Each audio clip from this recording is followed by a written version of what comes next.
Welcome to Plant Sapiens. So ഇന്നത്തെ ക്ലാസ്സിൽ sexual reproduction in flowering പ്ലാന്റ്സിന്റെ നെക്സ്റ്റ് പാർട്ടായിട്ടുള്ള ടൈപ്സ് ഓഫ് ഒവ്യൂൾ ആണ് എടുക്കുന്നത്. ഇപ്പോൾ കഴിഞ്ഞ ക്ലാസ്സിൽ ഒരു കോമൺ ആയിട്ട് കാണുന്ന അനാട്രോപ്പസ് ഒവ്യൂളിന്റെ ഡീറ്റെയിൽഡ് ആയിട്ടുള്ള സ്ട്രക്ചർ പറഞ്ഞിട്ടുണ്ട്. അപ്പോൾ ഞാൻ പറഞ്ഞു അത് മാത്രമല്ല അതിലും കൂടുതൽ ഒവ്യൂൾസ് ഉണ്ട്. ആ ഒവ്യൂൾസിന്റെ സ്ട്രക്ചർ അവ എങ്ങനെയാണ് വ്യത്യാസപ്പെട്ടിരിക്കുന്നത് നോക്കിയാണ് ഈ ഒരു ക്ലാസ്സിൽ പറയുന്നത്. സോ അതിനു മുന്നേ ആദ്യമായിട്ട് ഞാൻ ചാനൽ കാണണമെങ്കിൽ ചാനൽ ഒന്ന് സബ്സ്ക്രൈബ് ചെയ്യുക. പ്ലാന്റ് സാപ്പിയൻസ് ഇഷ്ടപ്പെട്ടെങ്കിൽ ലൈക്ക് ചെയ്യുക, കമന്റ് ചെയ്യുക. സോ നമുക്ക് ക്ലാസ്സിലോട്ട് പോവാം. Types of ovules. Ovules mainly 6 ടൈപ്പാണ് ഉള്ളത്. അതിന്റെ പേരാണ് ഇവിടെ കൊടുത്തേക്കുന്നത്. ഈ 6 എണ്ണത്തിൻ്റെയും പ്രത്യേകതകൾ കുറച്ച് ഡീറ്റെയിൽഡ് ആയിട്ട് തന്നെ ഈ ഒരു ക്ലാസ്സിൽ എടുക്കുന്നുണ്ട്. ഓർത്തോട്രോപ്പസ്, സെർസിനോട്രോപ്പസ്, അനാട്രോപ്പസ്, ക്യാമ്പൈലോട്രോപ്പസ്, ആംഫിട്രോപ്പസ്, ഹെമിട്രോപ്പസ്. അപ്പോൾ ഓരോന്നും എങ്ങനെയാണ് വ്യത്യാസപ്പെട്ടിരിക്കുന്നതെന്ന് നോക്കാം. സോ ഇതാണ് 6 എണ്ണത്തിൻ്റെയും ഒരുമിച്ചുള്ള ആ ഒരു ഓവർവ്യൂ. അപ്പോൾ നിങ്ങൾക്ക് കണ്ടാൽ തന്നെ മനസ്സിലാകും എന്തൊക്കെയോ ഇവിടെ ഒരു റൊട്ടേഷൻ ഒക്കെ നടക്കുന്നുണ്ടല്ലോ. ഓരോന്നിലും സ്ട്രക്ചർ ഒക്കെ ആ ഒരു ബേസിക് ആയിട്ടുള്ള ഓരോ പാർട്ടൊക്കെ സെയിം ആണ്, പക്ഷെ ആ പാർട്ട് കാണുന്ന ഭാഗങ്ങൾ അവിടെ എന്തൊക്കെയോ റൊട്ടേഷൻ ഒക്കെ ഉണ്ട് അല്ലെ. വളഞ്ഞിട്ടും വളയാതെയും നേരെയും നിവർന്നും ഒക്കെ നിൽക്കുന്നുണ്ട്. സോ ഓരോന്നും എന്താണ് നോക്കാം. ആദ്യമായിട്ട് തന്നെ ഓർത്തോട്രോപ്പസ് ഒവ്യൂൾ ആണ്. ദാ ഈ ഒരു ചിത്രത്തിൽ കാണുന്ന ഒവ്യൂൾ ആണ് ഓർത്തോട്രോപ്പസ് ഒവ്യൂൾ. അപ്പൊ നമുക്ക് ഒന്നാമത്തെ പ്രത്യേകത എന്ന് പറയുന്നത് സ്ട്രെയിറ്റ് അലൈൻമെന്റ് ആണ്. ഓർത്തോ എന്ന് പറയുമ്പോൾ അതിന് സ്ട്രെയിറ്റ് ആയിട്ടുള്ള അലൈൻമെന്റ് ആണ്. എന്താ ഇവിടെ സ്ട്രെയിറ്റ് ആയിട്ടുള്ളത്? ഇതാ ഇവിടെ ഒരു വര വരച്ചാൽ എല്ലാം ആ ഒരു വരയിൽ തന്നെ റേഡിയൽ ആയിട്ട് അപ്പുറത്തെ ഇപ്പുറത്തെ രണ്ടായിട്ട് ഹാഫ് ആയിട്ട് ഭാഗിക്കാൻ പറ്റുന്ന ഒരു രീതിയിലാണ് ഈ ഒരു അറേഞ്ച്മെന്റ് ഉള്ളത്. ഇൻ ഓർത്തോട്രോപ്പസ് ഒവ്യൂൾ ദ മൈക്രോപൈൽ, നമ്മൾ ആ ഒരു സ്ട്രക്ചർ നിങ്ങൾ ഇത് കണ്ടിട്ടില്ലെങ്കിൽ കഴിഞ്ഞ ക്ലാസ്സിലുള്ള ആ ഒരു സ്ട്രക്ചർ നോക്കണം. അതിൽ മൈക്രോപൈൽ എന്താണ്, ഹൈലം എന്താണ്, ഫ്യൂണിക്കിൾ എന്താണെന്നൊക്കെ ഡീറ്റെയിൽഡ് ആയിട്ട് എടുത്തിട്ടുണ്ട്. അപ്പോൾ ഈ ഒരു സ്ട്രക്ചർ മൈക്രോപൈൽ എന്ന് പറയുമ്പം നമ്മളുടെ ആ ഒരു ഒവ്യൂളിലുള്ള ഓപ്പണിങ്ങിനാണ് മൈക്രോപൈൽ എന്ന് പറയുന്നത്. ഇവിടെ മൈക്രോപൈൽ റീജിയണും ചലാസ റീജിയണും ഫ്യൂണിക്കിളും എല്ലാം ഒരു സിംഗിൾ ലൈനിലാണ് ഉള്ളത്. ഈ ഒരു സ്ട്രക്ചറിൽ ഇതാണ് മൈക്രോപൈലർ റീജിയൻ, ഇതാണ് ഫ്യൂണിക്കിൾ, പിന്നെയുള്ളത് ചലാസൽ റീജിയൻ, ഇതാണ് ചലാസൽ റീജിയൻ. സോ ഇങ്ങനെ ഒരു സ്ട്രെയിറ്റ് ലൈൻ വരച്ചാൽ എല്ലാം ഒരേ ഒരു ലൈനിലാണ് ഉള്ളത്. അതാണ് സ്ട്രെയിറ്റ് ആയിട്ടുള്ള അലൈൻമെന്റ് എന്ന് പറയുന്നത്. സോ ഫസ്റ്റ് ക്യാരക്ടർ എന്ന് പറയുന്നത് straight alignment. Then next character primitive type ആണ്. ഈ ഒരു ഒവ്യൂൾസ് ആൻസസ്റ്റർ പൂർവികരിൽ ആയിട്ടുള്ള ഒരു പണ്ട് കാലത്തുള്ള ഫ്ലവേഴ്സിലൊക്കെ മെയിൻലി കാണപ്പെടുന്നത് ഈ ഒരു തരത്തിലുള്ള ഒവ്യൂൾസിലാണ്. പ്രിമിറ്റീവ് പ്ലാന്റ്സിൽ അല്ലെങ്കിൽ ആൻസസ്റ്റർ പ്ലാന്റ്സിലൊക്കെ കാണുന്ന ഈ ഒരു ഓർത്തോട്രോപ്പസ് ആയിട്ടുള്ള അറേഞ്ച്മെന്റ് ആണ്. ഇനി ഒരു ഓർത്തോട്രോപ്പസ് കുറേ പ്ലാന്റ്സിൽ കാണുന്നുണ്ട്. അതിൽ ഏറ്റവും ഇമ്പോർട്ടൻ്റ് അല്ലെങ്കിൽ മെജോറിറ്റി കാണുന്നത് പോളിഗോണേസിയെ അല്ലെങ്കിൽ പൈപ്പറേസിയെ ഈ രണ്ട് ഫാമിലീസിലാണ്. And are characteristics of gymnosperm. Gymnosperm എന്താണെന്നൊക്കെ നമ്മൾ പഠിച്ചിട്ടുണ്ട് അല്ലേ. സൈക്കസ് ഒക്കെ വരുന്ന, നീറ്റോ ഒക്കെ വരുന്ന സീഡ് ഉള്ള നേക്കഡ് സീഡ് ബിയറിംഗ് പ്ലാന്റ്സ് ആണ് ജിംനോസ്പം എന്ന് പറയുന്നത്. സോ പോളിഗോണേസിയെ, പൈപ്പറേസിയെ എന്ന് പറയുന്ന രണ്ട് ഫാമിലിയിലും ജിംനോസ്പമിലാണ് ഈ ഒരു ഓർത്തോട്രോപ്പസ് ഒവ്യൂൾ കാണുന്നുണ്ട്. ഓർത്തോട്രോപ്പസ് എന്ന് വെച്ചാൽ അപ്പം മനസ്സിൽ വിചാരിക്കുക സ്ട്രെയിറ്റ് ആണ്. മൈക്രോപൈൽ, ചലാസ, ഫ്യൂണിക്കിൾ എല്ലാം സ്ട്രെയിറ്റ് ലൈനിലാണ് ഉള്ളത്. Then the second one is circinotropous. സെർസിനോട്രോപ്പസിന്റെ പിക്ചറാണ് ഇവിടെ കൊടുത്തേക്കുന്നത്. ഇത് ഇവിടെ ഇങ്ങനെ ഒന്ന് ഉള്ളിലേക്ക് കേർവ് ചെയ്തിട്ടുള്ള ഒന്ന് ചുരുങ്ങിയിട്ടാണ് ഉള്ളത്. The curvature continue further. The funicle elongates eventually coiling around the ovule body. This results in micropyle pointing towards upward again. So അതായത് നമ്മൾ നേരത്തെ കണ്ട ആ ഒരു പിക്ചറില്ലേ, ആ പിക്ചറിൽ ഫ്യൂണിക്കിൾ എന്ത് ചെയ്തു, ഇലോങ്ങേറ്റ് ചെയ്തു. ഫ്യൂണിക്കിൾ നല്ലപോലെ ഇലോങ്ങേറ്റ് ചെയ്യുമ്പം നേരെ നിൽക്കുന്ന, അതായത് ആദ്യം ഇങ്ങനെ നേരെ ഈ ഒരു പൊസിഷനിലേക്ക് മൈക്രോപൈൽ ഇവിടെയായിരുന്നു ഉണ്ടായിരുന്നത്. ആ നേരെ നിൽക്കുന്ന റീജിയൻ ഒന്ന് റൊട്ടേറ്റ് ചെയ്തു, നല്ലതുപോലെ റൊട്ടേറ്റ് ചെയ്തിട്ട് ഇവിടെ നിൽക്കേണ്ട മൈക്രോപൈൽ റീജിയൻ എവിടെയായി, മുകളിലേക്കൊന്ന് റൊട്ടേറ്റ് ചെയ്ത് വന്നു, ഒന്ന് റൊട്ടേറ്റ് ചെയ്ത് വന്നു.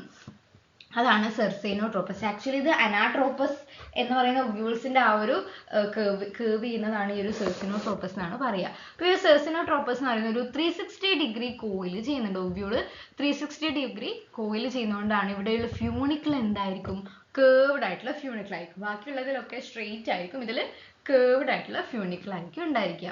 ഇതിന് ക്ലാസിക്കൽ ആയിട്ടുള്ള രണ്ട് എക്സാമ്പിൾ എന്ന് പറയുന്നത് കാക്ടസ്, കള്ളിമുൾ ചെടി, ഒപ്പുൻഷ്യ എന്നെല്ലാം പറയുന്നത് യൂഫോബിയോസിൽ വരുന്ന പ്ലാന്റ്സിലാണ് മെയിൻലി ഈ ഒരു സെർസിനോട്രോപ്പസ് ഒവ്യൂൾ കാണുന്നത്. അപ്പോൾ സെർസിനോ എന്ന് പറയുമ്പോൾ നല്ല കേർവേച്ചർ ഉണ്ട്, 360 ഡിഗ്രി കറങ്ങിയിട്ട് കാണുക. അവിടെ മൈക്രോപൈൽ എന്ന് പറയുന്നത് അപ്വാർഡ് ഡയറക്ഷനിലായിരിക്കും ഉണ്ടായിരിക്കുക. ഓക്കെ. Then third one ആണ് അനാട്രോപ്പസ്. Anatropous ovule ഡീറ്റെയിൽഡ് ആയിട്ടുള്ള ബൈ പാർട്ട് ഓരോ പാർട്ടും ഡീറ്റെയിൽഡ് ആയിട്ട് എക്സ്പ്ലെയിൻ ചെയ്തിട്ടുള്ള വീഡിയോ ഇതിന് തൊട്ട് മുന്നേ ഉള്ള ക്ലാസ്സിൽ ഇട്ടിട്ടുണ്ട്. അത് പോയിട്ട് എല്ലാവരും ഡീറ്റെയിൽഡ് ആയിട്ട് കാണാം. സോ അനാട്രോപ്പസ് എന്ന് പറയുമ്പോൾ മോസ്റ്റ് പ്രിവാലൻസ് അല്ലെങ്കിൽ കോമൺ 80% ഫ്ലവറിങ് പ്ലാന്റ്സിലും കാണുന്ന ഒവ്യൂൾ എന്ന് പറയുന്നത് അനാട്രോപ്പസ് ഒവ്യൂൾ ആണ്. അനാട്രോപ്പസ് എന്ന് പറയുമ്പോൾ അപ്സൈഡ് ഡൗൺ ആണ്. നമ്മൾ ഓരോന്ന് പഠിക്കുമ്പോൾ ഓരോ വേർഡ്സ് ആണ് പഠിക്കേണ്ടത്. ഓക്കെ, അപ്സൈഡ് ഡൗൺ ആണ്. ഓർത്തോട്രോപ്പസ് പോലെയുള്ള ഒക്കെ കമ്പയർ ചെയ്ത് നോക്കുമ്പോൾ അപ്സൈഡ് ഡൗൺ, നേരെ തല തിരിഞ്ഞിട്ടാണ് അല്ലെ. മൈക്രോപൈൽ എന്ന് പറയുന്നത് നമ്മുടെ ഓർത്തോട്രോപ്പസിന് മുകളിലായിരുന്നു മൈക്രോപൈലാർ റീജിയൻ. ഇവിടെ എന്താ, മൈക്രോപൈല് ഫ്യൂണിക്കിളുമായിട്ട് കണക്ട് ചെയ്യുക, ഫ്യൂണിക്കിളിന്റെ ആ ഒരു ഭാഗത്തേക്ക് എന്താ ഫേസ് ചെയ്യുന്ന രീതിയിലായിരുന്നു. ബാക്കി രണ്ടെണ്ണത്തിലൊക്കെ ഫ്യൂണിക്കിൾ ഓപ്പോസിറ്റ് ആയിരുന്നു മൈക്രോപൈൽ കണ്ടുകൊണ്ടിരുന്നത്. ഇവിടെ മൈക്രോപൈലും ഫ്യൂണിക്കിളും ഒരേപോലെയാണ് ഉള്ളത്. മൈക്രോപൈലിന്റെ നേരെ ഓപ്പോസിറ്റ് മുകളിലായിട്ട് ചളാസ ഉണ്ടായിരിക്കും. ബാക്കി എല്ലാ സ്ട്രക്ചറും ആ ഒരു വീഡിയോയിൽ പറഞ്ഞിട്ടുണ്ട്. സോ ഇത്രയാണ് അനാട്രോപ്പസ് ഒവ്യൂൾ എന്ന് പറയുന്നത്. ദെൻ നെക്സ്റ്റ് എന്ന് പറയുന്നത് ഹെമി അനാട്രോപ്പസ്, പകുതി അനാട്രോപ്പസിന്റെ ഒരു പകുതി, അതാണ് ഹെമി അനാട്രോപ്പസ്. ഹെമി അനാട്രോപ്പസ് എന്ന് പറയുമ്പോൾ അനാട്രോപ്പസ് തന്നെ, പക്ഷെ അവിടെ ഒരു ചെറിയൊരു ബെൻഡിങ്, ഒരു 90 ഡിഗ്രി ആംഗിൾ ആണ്. 360 ആയിരുന്നു സെർസിനോട്രോപ്പസ്. ഈ ഒരു അനാട്രോപ്പസിന്റെ 90 ഡിഗ്രി ആയിട്ട് ഫ്യൂണിക്കിൾ ഒന്ന് ബെൻഡ് ചെയ്യുന്നതിനെയാണ് നമ്മൾ ഹെമി അനാട്രോപ്പസ് എന്ന് പറയാം. അപ്പൊ ഹെമി അനാട്രോപ്പസിൽ മൈക്രോപൈലും ചളാസയും ഒരു സ്ട്രെയിറ്റ് ലൈനിലായിരിക്കും ഉണ്ടായിരിക്കുക. അപ്പൊ ഇവിടെ മൈക്രോപൈൽ ഒരു ചളാസ ഒരു സ്ട്രെയിറ്റ് ലൈനിലായിരിക്കും ഉണ്ടായിരിക്കുക. പക്ഷെ ഫ്യൂണിക്കിൾ എന്തായിരിക്കും, ഈ ഒരു സ്ട്രെയിറ്റ് ലൈന് പെർപെൻഡിക്കുലർ ആയിട്ടായിരിക്കും ഉണ്ടായിരിക്കുക. അതാണ് 90 ഡിഗ്രി എന്ന് പറയുന്നത്. അതിന് എക്സാമ്പിൾ റെനാങ്കുലസ് ഒക്കെ വരുന്ന ഫാമിലിയിൽ വരുന്ന ഫ്ലവേഴ്സ് പ്ലാന്റ്സ് ഒക്കെ ഈ ഒരു ഹെമി അനാട്രോപ്പസ് ഒവ്യൂൾസിന് എക്സാമ്പിൾ ആണ്. Okay, then next one Amphitropous ovule. Amphitropous എന്ന് പറയുമ്പോൾ അവിടെയും curvature ഉണ്ട്. ഇതെല്ലാം curvature ഉണ്ട്. പക്ഷേ ഈ ഒരു curvature എന്ന് പറയുന്നത് അത്രക്ക് അങ്ങോട്ട് curve ചെയ്തിട്ടില്ല. The ovule is significant enough to affect the shape of the embryo cell, causing it to become a horseshoe shape. അത്ര അങ്ങോട്ട് curve ചെയ്തോന്ന് ചോദിച്ചാൽ ഇല്ല, എന്നാലും ചെറിയ രീതിയിൽ ഒന്ന് curve ചെയ്തിട്ടുണ്ട്. അത്ര ഒരു curve കൊണ്ട് ഇവിടെ നമ്മുടെ എംബ്രിയോ സാക്കിന്റെ ഷേപ്പ് എന്തായിട്ട് മാറി, ഹോഴ്സ് ഷൂ ഷേപ്പ് ആയിട്ടുള്ള എംബ്രിയോ സാക്ക് ആയിട്ട് മാറി.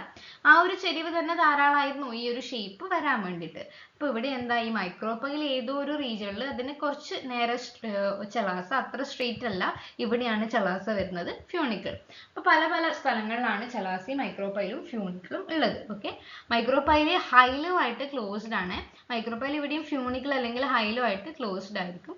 ഈ ഒരു ആംഫിട്രോപ്പസ് ഒവ്യൂൾസിന് ട്രാൻസ്വേഴ്സ് ഒവ്യൂൾ എന്നുള്ള വേറൊരു പേരും കൂടെ ഉണ്ട്. ഓക്കെ, മെയിൻലി കാണുന്ന നമ്മുടെ പോപ്പി ചെടിയില്ലേ, പോപ്പി, അലിസ്മ, ലെംന എന്ന് പറയുന്ന ഈ 3 ചെടികളാണ് മെയിൻലി ആംഫിട്രോപ്പസ് കാണുന്നത്. അപ്പോൾ ആംഫിട്രോപ്പസ് എന്ന് പറയുമ്പോൾ ഹോഴ്സ് ഷൂ ഷേപ്പ് ഉള്ള, ചെറിയ കർവേച്ചറേ ഉള്ളൂ, ഹോഴ്സ് ഷൂ ഷേപ്പ് ഉള്ള എംബ്രിയോസാക്ക് ആയിരിക്കും കാണുന്നത്.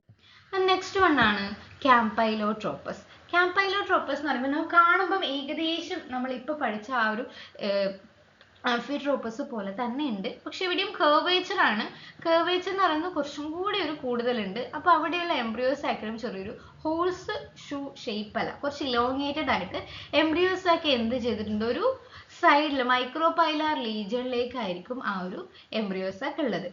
ഒന്ന് കർവേച്ചർ വന്നു, പിന്നെ misaligned micropyle and chalaza. Due to the curvature the micropyle and chalaza are not along the same axis. അത് രണ്ടിലും സെയിം തന്നെയാണ്. ക്യാമ്പൈലോയിലും ആംഫിയിലും മൈക്രോപൈലും ചളാസയും സെയിം ആക്സിസിലല്ല അറേഞ്ച് ചെയ്തിട്ടുള്ളത്. പക്ഷേങ്കിൽ ആംഫിൻ്റെ അകത്ത് ഹോഴ്സ് ഷൂ ഷേപ്പ് ആണ്. ക്യാമ്പൈലോയിൽ ഹോഴ്സ് ഷൂ അല്ല, സാധാരണ എംബ്രിയോസാക്ക് തന്നെയാണ്. പക്ഷെ ഒരു സൈഡിൽ മൈക്രോപൈൽ റീജിയനിലോട്ടായിരിക്കും ഉണ്ടായിരിക്കുക. ലെഗുമിനേസ് നമ്മുടെ പി ഫാമിലിയിൽ ക്യാപ്സെല്ല, മസ്റ്റാർഡും എന്താ കടുകിന്റെ ഫാമിലിയിലൊക്കെയാണ് ഈ ഒരു ക്യാമ്പൈലോട്രോപ്പസ് കാണുന്നത്. നമുക്കൊന്ന് ക്യാമ്പൈലോട്രോപ്പസിന്റെ കമ്പാരിസൺ നോക്കിയാൽ, അതായത് ആംഫിട്രോപ്പസും ക്യാമ്പൈലോട്രോപ്പസും കവർ ചെയ്താൽ രണ്ട് ഒവ്യൂളും കേർവ്ഡ് ആണ്. പക്ഷേങ്കിൽ ആംഫിട്രോപ്പസിലാണ് കർവേച്ചർ കുറച്ചും കൂടി പ്രൊനൗൺസ്ഡ് ആയിട്ട്, the curvature is more pronounced in amphitropous ovule affecting both the ovule body and the embryo sac, whereas in campylotropous ovule the curvature mainly affect the ovule body. നിങ്ങൾക്ക് picture കണ്ടാൽ തന്നെ അറിയാം രണ്ടിലും curvature ഉണ്ട്. പക്ഷേങ്കിൽ ക്യാമ്പൈലോട്രോപ്പസിൽ ആ curvature നമ്മുടെ എംബ്രിയോസാക്കിന്റെ ഷേപ്പിനെ ബാധിക്കുന്നില്ല. മെയിൻ ബോഡി, ഒവ്യൂളിന്റെ മെയിൻ ബോഡിനെ മാത്രമേ ബാധിക്കുന്നുള്ളൂ. പക്ഷേങ്കിൽ ആംഫിട്രോപ്പസിൽ ഒവ്യൂളിന്റെ മെയിൻ ബോഡിയും കർവ് ചെയ്യുന്നുണ്ട്, അതോടൊപ്പം എംബ്രിയോസാക്കും കർവ് ചെയ്യുന്നുണ്ട്. അതാണ് മെയിൻ വ്യത്യാസം കേട്ടോ.